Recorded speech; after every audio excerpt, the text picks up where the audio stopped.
Mom, थोड़े चावल और देना, सब्जी आज बहुत अच्छी बनी है। हाँ हाँ, दे दो लाड साहब को मुफ्त का, तोड़ते शर्म नहीं आती ने। अरे चुप रहो ना, खाने दो मेरे बच्चे को। हाँ, खाने दो और सोने दो, और कुछ तो इन्हें करना नहीं। बाप तो है ही मेहनत मजदूरी करके लाकर खिलाने वाला। अरे ढूंढ तो रहा है, जल्दी ही फिर से अच्छी नौकरी लग जाएगी, मुझे पूरा भरोसा है।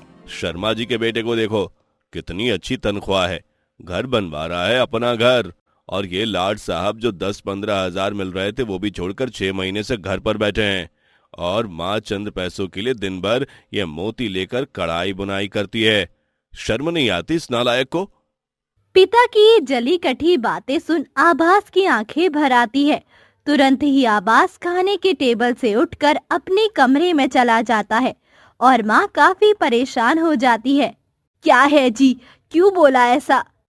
अरे तुम नहीं समझोगी भाग्यवान, इतना बोलना जरूरी है, तभी वो अपनी जिम्मेदारियों को समझेगा। 27 का होने वाला है और कब तक बेरोजगार रहेगा?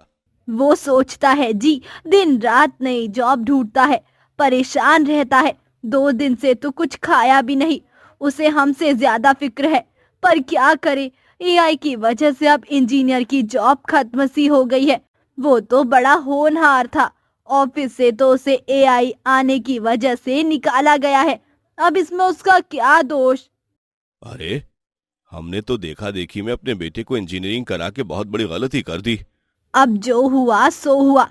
तुम शर्मा जी के बेटे से ही बात करके देखो, शायद उसके कंपनी में कोई जॉब अपॉर्चुनिटी हो। अब मैं क्या ही बोलूं, तुम आभास को ही बात करने को बोल दो, दोनों हम उम्र हैं, एक दूसरे की बात समझेंगे। इतना सुन आभास की माँ तुरंत ही थाली में फिर से गर्मा गर्म खाना परोसकर आभास के कमरे में जाती है। आभास बेटा, देख मैं क्या लाई। आभास, मुझे नहीं खाना, मुझे बस अकेला छोड़ दो। अकेला क्यों छोड़ दूं? हम सब है ना तुम्हारे साथ। ये क्या हाल बना रखा है तूने अपना? माँ, मुझे अब ये सब अच्छा नहीं लग रहा है, मुझे निकलना है यहाँ से। ये सोसाइटी के ताने नहीं बर्दाश्त होते। सब ठीक हो जाएगा बेटा, जल्दी ही तेरी बड़ी कंपनी में जॉब लगेगी, फिर देखना सबकी बोलती बंद हो जाएगी। नहीं माँ, अब मुझे जॉब नहीं करना। क्या जॉब नहीं करेगा तो फिर क्या करेगा? मजदूरी? नहीं, मैं बिजनेस करूंगा और खूब पैसे कमाऊंगा, पापा के लिए घर बनवाऊंगा और तुम्हारे लिए गहने। क्या फालतू बकवास है, बिजनेस के लिए पैसे चाहिए होते हैं, पैसे। और अब मेरे पास बिल्कुल भी पैसे नहीं है, मुझे कोई उम्मीद मत रखना, रोज मजदूरी करके ये दाल चावल लाता हूँ। विश्वास दरवाजे पर खड़े होकर चिल्लाते हुए बोला और आभास फिर मायूस हो गया। तुम जॉब करोगे, ये बिजनेस वगैरह का भूत उतार दो। इतना कहकर विश्वास अपने जेब से टूटा हुआ सेल फोन निकालकर मयंक को फोन लगाता है। विश्वास के मन में मयंक से बहुत सारी उम्मीदें थी। मैं अभी फोन करके शर्मा जी के बेटे से तुम्हारी जॉब की बात करता हूँ। हाँ जी, नमस्ते अंकल, बताइए। बेटा, तुम सेटल हो गए हो, अब जरा कोई जॉब आभास को भी दिला दो ना। अंकल, जॉब तो लगा सकता हूँ, पर मुझे उसके लिए कुछ चाहिए। क्या चाहिए बेटा, सीवी भिजवाऊं?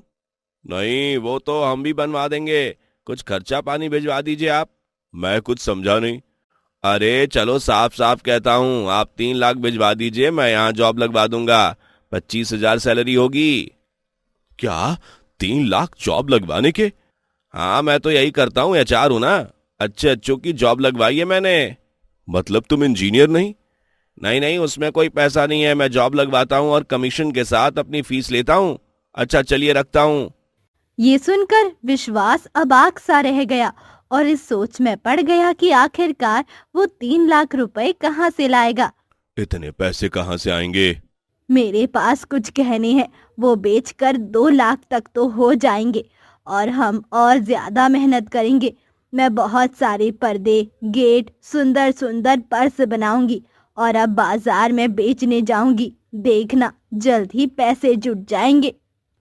सरला घर पर बहुत ही सुंदर सुंदर पर्स, साड़ियाँ, पर्दे बनाया करती थी।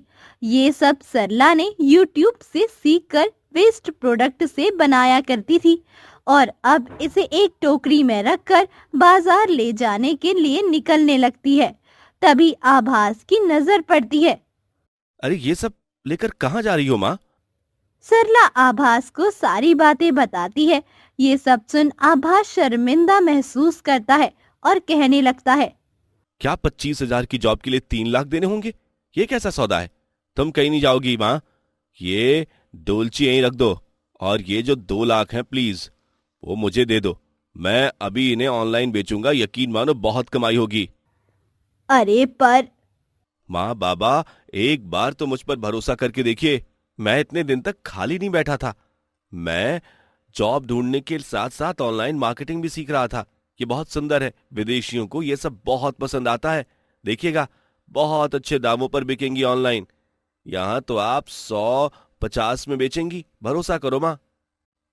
सरला, एक बार भरोसा करते हैं इसकी बातों पर, देखते हैं क्या होता है। वैसे भी शर्मा जी का बेटा भी कोई इंजीनियर नहीं, दलाली कर रहा है। विश्वास सरला ने आभास की बातों पर भरोसा कर उसी पैसे और ये सारे सामान दे दिए।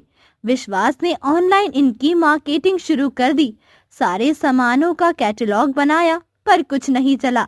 महीनों बीत गए, किसी ने एक सामान भी नहीं खरीदा, जिससे सब निराश हो गया कि तभी अचानक विदेश से एक फोन आया और उन्होंने अपनी बेटी के शादी में वेडिंग गेस्ट को तोहफे देने के लिए खूब सारे पर्स और साड़ियों का ऑर्डर दिया। घर में खुशियों की लहर छा गई। माँ, हम भी तुम्हारी मदद करेंगे। आभास विश्वास ने सरला के साथ मिल ऑर्डर रेडी किए और क्लाइंट को खूब पसंद आया। उन्होंने अपने सोशल मीडिया अकाउंट पर इन सामानों की तारीफ करते हुए एक पोस्ट किया, जिसके बाद तो आभास का ये बिजनेस चल पड़ा। खूब सारे ऑर्डर आने लगे। अब हमें कुछ लोग रखने होंगे माँ। अब तुम ये काम करना छोड़ दो, सिर्फ स्टाफ को ये सब सिखाना, और बाबा आप सब पर निगरानी रखना। मैं ऑनलाइन कस्टमर हैंडल करूंगा और मार्केटिंग करूंगा। आभास ने अब एक ऑफिस और फैक्ट्री खोल ली और ऐसे देसी प्रोडक्ट का नाम उजागर करता है और कई बेरोजगारों को रोजगार भी देता है। मुश्किल हालात नए अवसरों का रास्ता खोलते हैं। जरूरत है तो बस सही नजरिए और हिम्मत की।